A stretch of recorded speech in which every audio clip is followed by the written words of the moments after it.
Welcome to the Sunshine Gardening Podcast, where we discuss the basics of gardening and landscaping right here in Kentucky. I'm your host, Kristin Hildabrand. Today, we're focusing on trees, especially the challenges residential trees face in the urban landscape. From surface roots and thinning grass to drought and insect damage, our guest, Jared Weaver, the parks forester and arborist for the city of Bowling Green, helps us understand what's happening both above and below the soil line. Whether you're a homeowner, gardener, or simply interested in trees, this episode 44, provides practical tips that you can easily follow to help your trees stay healthy. So, let's get started. Welcome to the Sunshine Gardening Podcast. This gardening show will equip and inspire avid gardeners with tips and tricks to help them navigate the gardening world. The show will also highlight specific growing requirements for seasonal plants, so the sun will shine brighter over their Kentucky garden. And now, here's that ray of sunshine, garden enthusiast and horticulture extension agent, Kristin Hildabrand, with the University of Kentucky Cooperative Extension Service. Welcome back to the Sunshine Gardening Podcast, and joining with us today is Jared Weaver. He is our parks forester and arborist for the city of Bowling Green. How are you, Jared? I am great. How are you this afternoon? Doing really well. I'm so glad that you could come and talk to us on the podcast. I know that you and I have worked really closely on a lot of different educational programs and opportunities.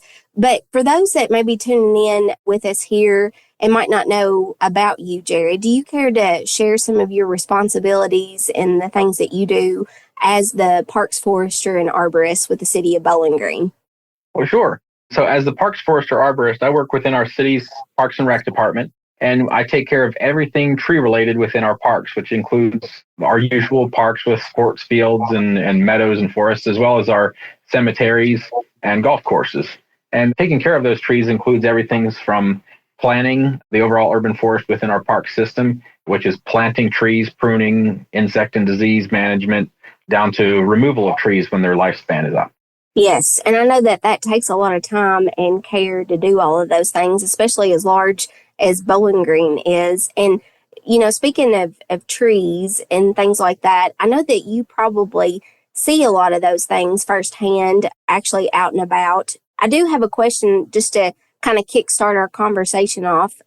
Specifically, we're going to be talking about some of the things that you see in the residential landscapes, but what do you feel like is the biggest cause of stress in the residential urban tree population? I would say that the biggest cause of stress is putting the wrong plant in the wrong place. And that goes across not just trees, but horticulture in general. Anyone who's a gardener knows if you put the wrong plant in the wrong place, it's going to create a lot of stress. You want to match that tree to the site, whether it's the sunlight or the drainage or the soil requirements. All of those things come together and choosing the right plant for the right place. So it starts out with planning for success in the very beginning. Absolutely. I totally agree with that statement, because a lot of times people just see things out and about that they think look good, but they don't really match it to the right location that it needs to grow in. So do you mind to explain if there's anything that you generally see that needs to go in a certain spot, like giving examples of certain trees that best fit those locations? Sure. One of them that we see the most is dogwood trees planted in the full sun. Yes. As you know, our native dog tree is a beautiful flowering tree. It's got wonderful flowers in the spring and great fall color. But a lot of people want to plant that in the middle of their front yard where there's no other trees around. And in nature, that's an understory tree. It needs some shade to thrive. Now, if you plant it in the full sun, you'll get some great flowers out of it for a couple of years, but it will be very stressed out. It'll require a lot more work on your part to keep that tree healthy. And being stressed out in the sun will leave it more susceptible to insects and disease problems. Yes, I know that one is a native tree, and it's a beautiful tree in the fact that it's got good seasons of interest, you know, all four seasons, spring, summer, fall, and winter. But that is one that we generally see with questions from the clientele here at the office. Now, what about for root systems? I guess you probably need to even consider not just the shade or sunlight, but you need to look about the root system, because some plants or trees rather, they like more moisture than others. Is that right? Absolutely. If you go on just about any good plant tag, we'll have a list of the requirements to grow that plant successfully. And the one we always make a joke about it in the horticulture industry, they want fertile, well-drained soil. They want that golden mythical soil that's out there. And nobody really has that in their yard. So that you can do a couple of things to improve your soil. You can add soil amendments. You can aerate the soil and whatnot. But you're never going to find that perfect mythical soil in most urban settings. Me working in the parks, our parks are a lot of times the same as a brand new house where you've got all the topsoil removed and you're left with just subsoil basically. And we have to try to go in and grow something in that really compacted, hard to grow in subsoil. And so we can add some soil amendments. We don't recommend a whole lot of fertilizer or anything like that, but something with a lot of organic material to try to recreate that natural microbiome among the roots will help out.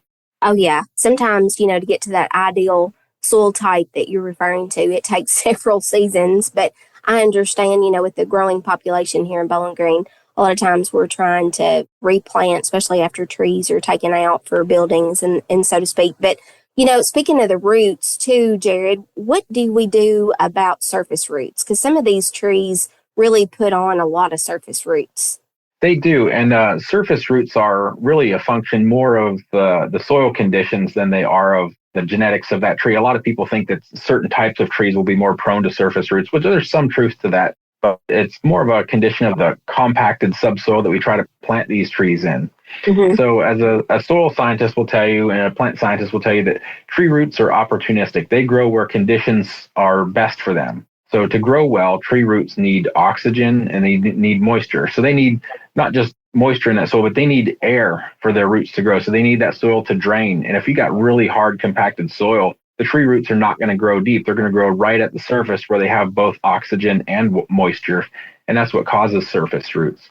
So when we talk about what to do with surface roots, a lot of people have an issue when they grow a tree in their yard with surface roots because it's hard to mow around or their mower cuts off the top of the roots, which is really unhealthy for the tree and awful for the mower too. So what we like to recommend is to not try to grow grass there.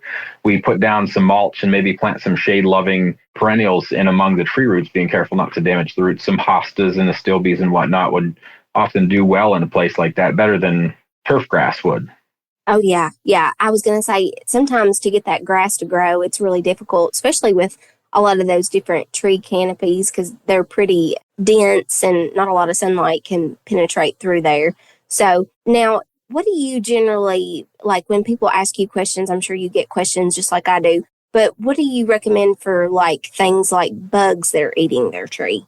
So when we talk about insects on trees, we try to manage people's expectations. Now, there are some insects that are really destructive, such as emerald ash borer, where you really do have to go in and do chemical treatments if you want to preserve your tree, because those insects will absolutely outright kill the tree. But most of the time when we see insects on a tree, they're a matter of your expectations being changed as the manager of that tree, whether it's in your yard or out in the parks. Because most insects are a natural part of our native environment. They're everywhere. They're part of nature. They're necessary for other wildlife. Birds feed on them and the cycle continues. So unless an insect is doing long-term permanent damage to your tree, most of the time we don't recommend using chemical means to control the insects. A lot of the times we'll recommend raking up leaf litter at the end of the year to remove the eggs of that insect so they're less likely to come back next year, or if they do, they'll come back in smaller numbers. But for some insects, like Japanese beetles or emerald ash borer, there are some chemical treatments that you can do. And I would recommend talking to someone like yourself at the extension office to get good recommendations on how to treat that specific insect on that specific plant. But a lot of the times we just want to let nature take its course. If you got a few bugs on your tree, that's actually good for your overall environment and your landscape. It'll attract more things like songbirds that you can enjoy also. Mm-hmm. That's right. Yeah, there's always other type of wildlife. And I know there's always beneficial insects sometimes that can also play into a factor with some of those bugs that are unwanted too. One of the things I was going to ask you about, it seems like this year per se, we've had some issues. You mentioned Japanese beetles, but what about the cicadas? Have you noticed any damage? I know you're more out in the field than I am. Have you noticed any, especially with some of the younger trees? Yeah, we have seen cicada damage this year. We get a little bit every year, but this year's been one of the bigger brood years for them. So Mhm. we've been seeing that damage on the tree branches. A lot of the times, depending on the health of the tree will grow right over that. It's the damage to the trees from cicadas are where they lay their eggs, the oviposition marks. So they lay their eggs and the eggs hatch and then the tree continues to grow on. So unless it's actually the tree branches are breaking or something like that, we don't do a whole lot with cicada damage. But if you get enough that type of egg damage on the tree where it's breaking branches, then you just prune those broken branches off back to the next node, and the tree should continue to grow okay. Yes, yes. Well, I know that that has been a concern for a lot of different homeowners, and I was curious what you had been noticing, so I appreciate that. Now, I know we mentioned about bugs, but it has been a stressful year as far as the season that we've had and the fact that the spring's been so wet, but we have really hit a drought type of conditions. Can you kind of talk to us about those drought years and what we need to look at as far as watering at that time? Sure. This year, like you said, it's been really tricky. We had a really wet spring followed by this drought that we're in currently. So what happens in a year like this is in the wet spring, the roots grow really abundant, and they often tend to grow a little bit closer to the surface when you have that much moisture. So initially, that's not bad, but when that's followed immediately by a severe drought, then all those surface roots that were there absorbing moisture are closer to the surface. They start to die back, and the tree was depending on those for moisture uptake. And if you have a couple of years a row in that, then that really starts to negatively impact the tree if they're, growing, spending a lot of energy growing those fine feeder roots, and then they're dying back because of the drought, then it puts a lot of stress on the tree. And we have been seeing that this year. We've been having some newer trees die, which occasionally we get a couple of trees die every year that are newly planted. But we've also seen trees, particularly evergreens like white pine, that have been growing for 15, 20 years that are starting to have a really negatively impact their health. And we've had to remove a number of trees this year that are, the drought was the final stressor on them, and it's caused them to die. So if you do have trees in your yard that you want to make sure that they're healthy and they make it through the drought, what you can do is water them, but you want to be careful about how you water a tree. It's a lot different than watering turf grass. A lot of people, when they install sprinklers in their landscapes, they're for turf grass or they're for shrubs or things that are a lot more shallowly rooted than trees. And generally, I'd advise against having that kind of a sprinkler system if you want your trees to be healthy, because it really does favor turf grasses and more shallow rooted plants. Trees, you really want to encourage deep watering so they'll grow the roots a lot deeper. So instead of watering 3 days a week, just an inch down into the soil like you would with turf grass, you want to water it once a week at most, and water it really, really deeply. You put out a soaker hose and let that soak down into the soil so it gets deep down, a foot, 2 feet down into the soil, where you encourage those deep roots.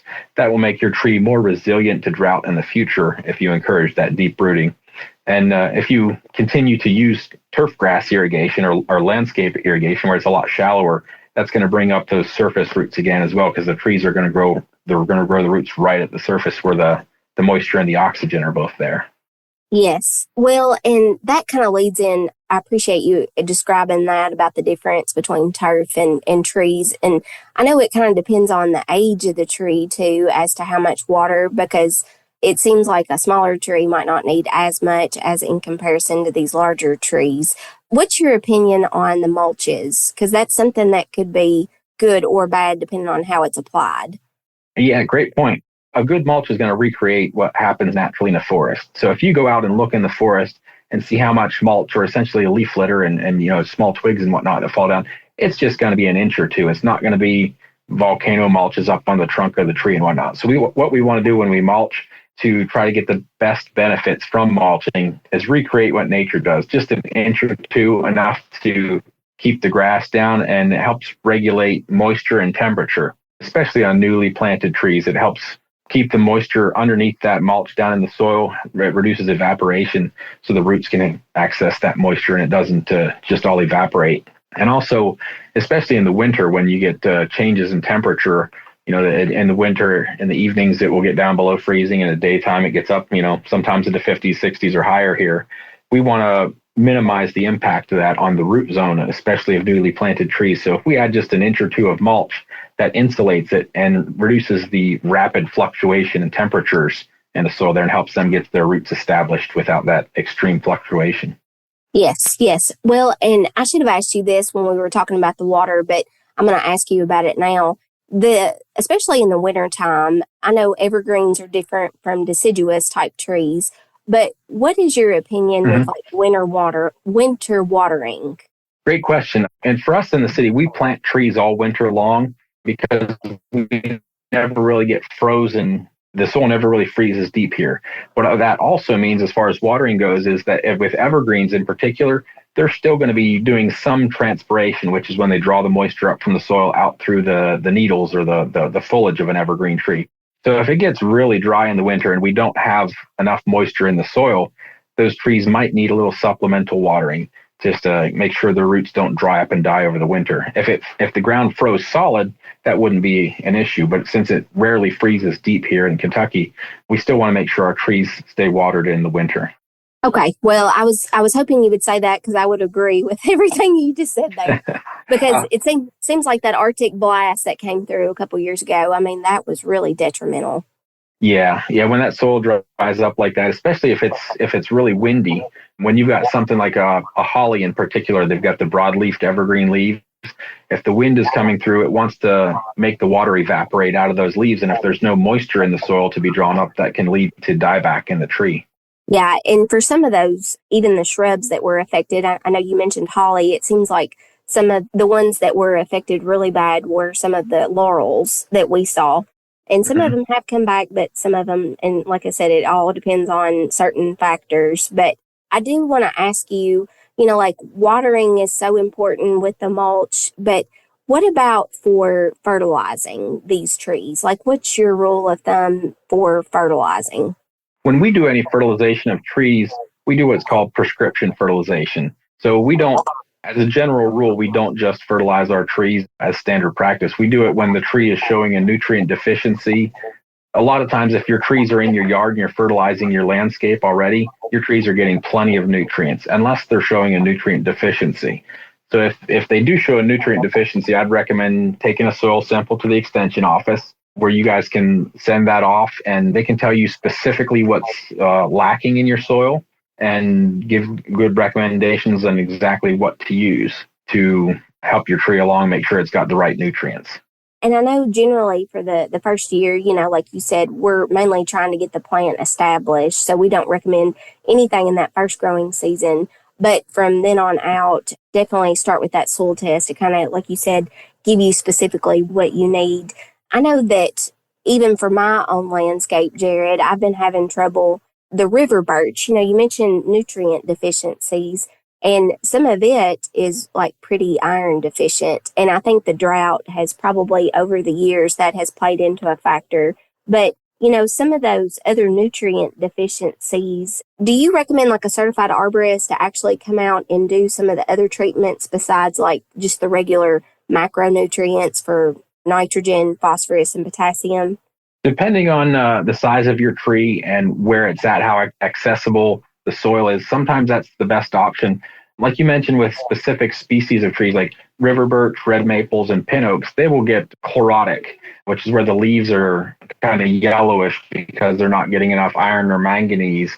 And a certified arborist can definitely help diagnose your tree in that way and provide you with multiple options to get those nutrients up into the tree that your average homeowner might not be able or might not have the knowledge to apply them correctly, such as tree injections.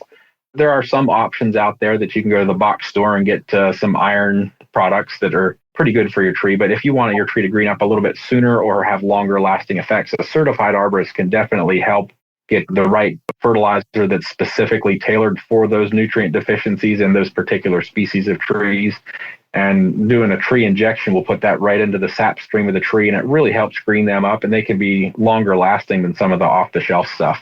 Yes, and it seems like with homeowners, some of them, like you said, they feel more comfortable with certain tasks over others, and sometimes it's nice just to call on a professional. Now, with you working just for the city of Bowling Green, those aren't specifically things you do because you help manage the trees within the city, but where does it that you go to find certified arborists in the area? So there's a website I always direct people to. It's called treesaregood.com. And that's a great resource that helps you find local certified arborists. We do have a few in our area that will be happy to come out and help provide that service. But it's also got information that a homeowner can directly use.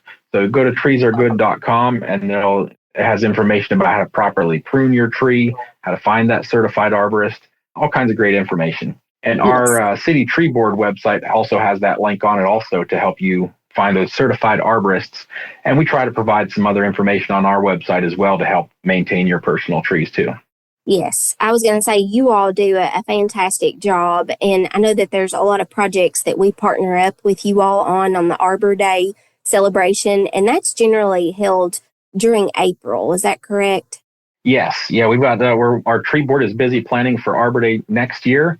Already we've got seedlings ordered and we got quite a few different varieties. We try to get something that will fit everyone's landscape so that we can have the right tree for the right place for everyone. That's right. That's right. I know a lot of our master gardeners have enjoyed being present at that particular event to talk about trees and kind of the care that they need. So I know that they really look forward to it. And I know a lot of homeowners enjoy attending for the tree seedlings.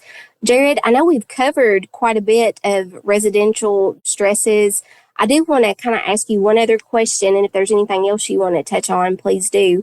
But what about for like string trimmer damage? I know a lot of times people are trying to get the job done, but is there anything that they can do to kind of help protect around the base of the tree, especially as it continues to grow?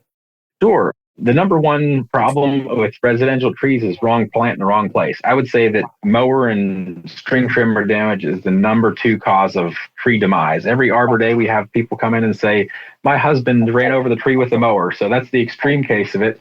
And sometimes it's hopefully a lot less than that, where the string trimmer got a little bit too close to the tree and ripped some of the bark off it and damaged the bark. So the first thing we want to do is make sure we have the turf removed away from the tree and apply just a couple inches of mulch. That'll reduce the need for a mower to get close to that tree in the first place. But if you have string trimmer damage, the best thing you can do is keep your tree healthy so it can recover. If you catch it right away and the bark is peeled, but it's still moist, you can put the bark back in place and just use some tape and tape that back in place and then cross your fingers. Sometimes that helps the bark reattach to the tree. It's right that cambium layer where you have active cell division. Sometimes that can work to regrow. If that doesn't work and the bark just dies back, then use a sharp knife or a chisel to make a clean cut and remove the damaged bark. We don't generally recommend pruning paints or sealers. Most of those have been shown not to have any positive effect. Trees naturally compartmentalize the wound. So if it's just the bark that peels off, it's not good for the tree, but there's worse things that can happen. Like if the mower deck actually gets too close and cuts into the wood itself. And we got to be careful there that once you get through that cambium layer and down into the wood, that it really opens up the tree for fungal diseases to get into that tree and decay to start. So the best way we can avoid that, the treatment for that is to avoid it altogether.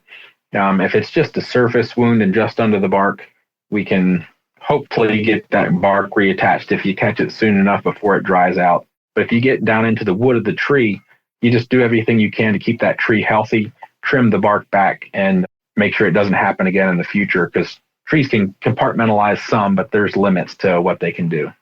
Oh, yeah. I know that a lot of times when I would do site visits, or even really as we request photos, generally that's what we see in the photos is right at the base. You can kind of see some of that damage. So I appreciate your advice there, because there's a lot that goes into caring and nurturing a tree, especially as it gets started.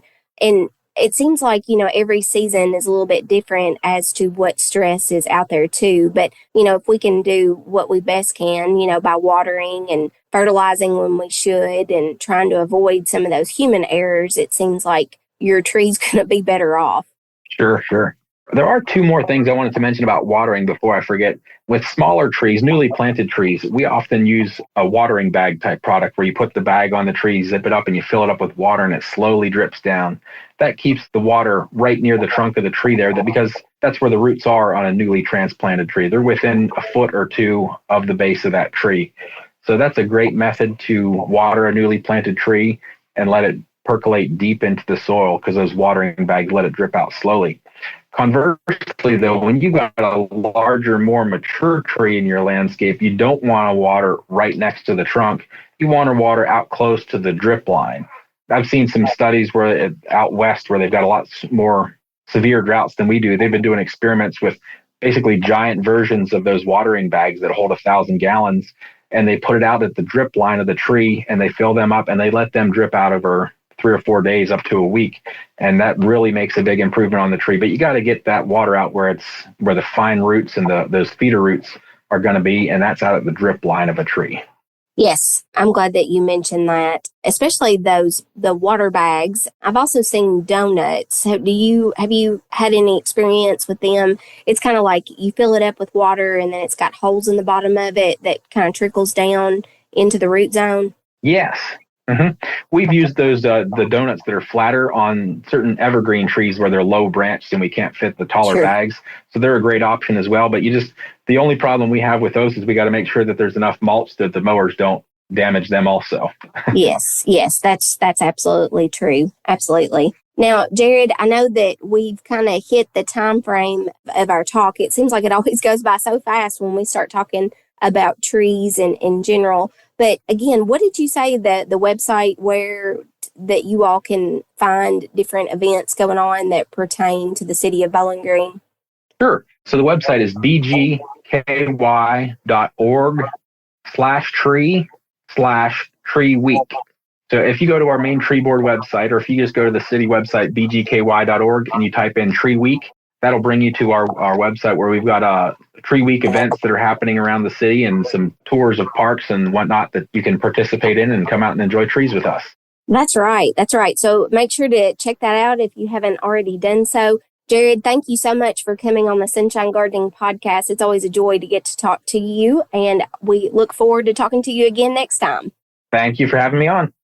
And that's a wrap on today's episode of the Sunshine Gardening Podcast. Thanks to Jared Weaver for discussing residential tree stresses in the urban landscape. We covered topics from watering during droughts to protecting your trees from stream trimmer damage, and hopefully gave you tools to better care for the trees in your Kentucky landscape. We're committed to providing you with valuable information, and we hope this episode has left you feeling more informed and knowledgeable about tree care. Now, if you're looking for resources related to this episode, remember to check out our show notes for episode 44 on the blog at warrencountyagriculture.com. Also, if you enjoyed this episode, please take a moment to leave a review on your favorite podcast platform and share it with your friends and family. Thanks for joining me today as we explored the world of trees in our urban landscapes. Until next time, happy gardening. Thanks for listening to the Sunshine Gardening Podcast with Kristin Hildabrand. If you enjoyed today's content, make sure to hit the subscribe button wherever you get your podcasts to catch future segments of the Sunshine Gardening Podcast. Gardeners, keep on digging and learning more about gardening so the sun shines brighter over your Kentucky garden. The Sunshine Gardening Podcasts with Kristin Hildabrand is a production of the University of Kentucky Cooperative Extension Service.